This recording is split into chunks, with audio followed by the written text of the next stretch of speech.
羅馬書第4章，論到我哋血統嘅祖先亞伯拉罕，關係佢嘅經驗，我哋愛樣板講呢？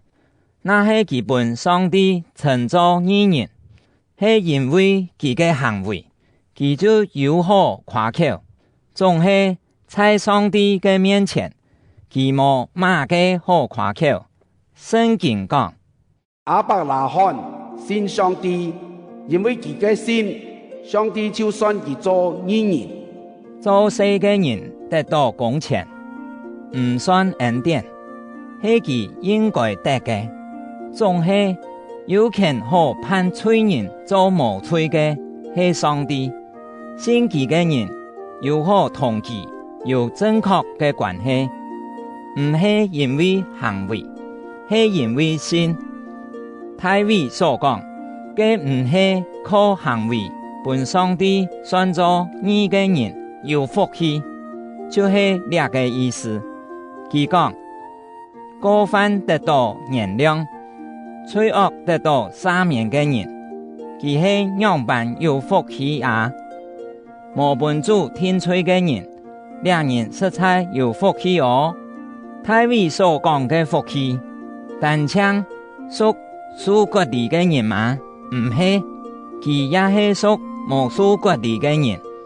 因為我哋已經引用聖經嘅話講，亞伯拉罕信上帝，因為佢嘅信，上帝就算佢做義人。這係在乜嘅情形之下發生嘅呢？係在亞伯拉罕屬割禮以前，也係以後呢？係在以前，唔係以後。佢後來將接受割禮，這係一種記號，證明佢在接受割禮以前，已經因為信本上帝算作義人了。所以對所有無屬割禮，總係因為信本上帝算作義嘅人來講，亞伯拉罕係屬靈嘅阿爸，佢也係已經屬割禮嘅人嘅阿爸。唔單唱係因為佢哋兩屬割禮，最重要嘅係因為佢哋聽聽我哋嘅祖先亞伯拉罕，過佢在萬屬割禮以前嗰種信心嘅想法。上帝應許亞伯拉罕並佢嘅子孫，講佢會承受這世界。這應許唔係因為亞伯拉罕遵行法律，係因為佢信就本上帝稱作義人。那係上帝嘅應許，係本遵行摩西法律嘅人。人嘅信就冇意思，上帝嘅應許也冇價值。上帝嘅法權係對法律來嘅，冇法律就冇違反法律嘅事。所以應許係用信做根據嘅，這係上帝應許嘅保證。佢會拍拍施恩，本亞伯拉罕所有嘅子孫，唔單止係遵行法律嘅，也包含嗰度像亞伯拉罕一樣信上帝嘅人。因為亞伯拉罕係我哋大家屬靈嘅阿爸，像聖經所講，我哋兒做千多國嘅阿爸，在上帝面前也應許係友好嘅。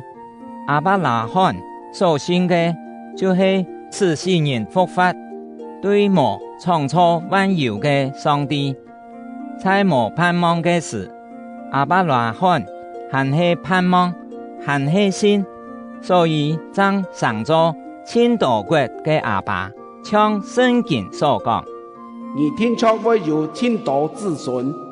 嗰時亞伯拉罕會100歲咧，佢自家嘅身體像係4年，撒拉生育嘅機能也已經喪失，總係佢嘅信心並冇因為這樣就減少。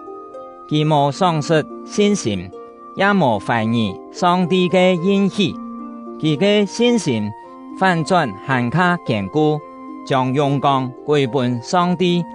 佢確信上帝天策會成就其所應許嘅，也就是亞伯拉罕樣板因為信本上帝算作義人嘅原因，仲係算作義人這句話，唔單槍係講論據，也係為愛豆來講嘅，因為愛豆信是愛豆嘅主耶穌對死復活嘅上帝，所以佢算愛豆做義人。主耶穌本人交在人嘅手中，為到愛豆嘅罪來死，上帝使其復活，為到本愛豆同上帝有正確嘅關係。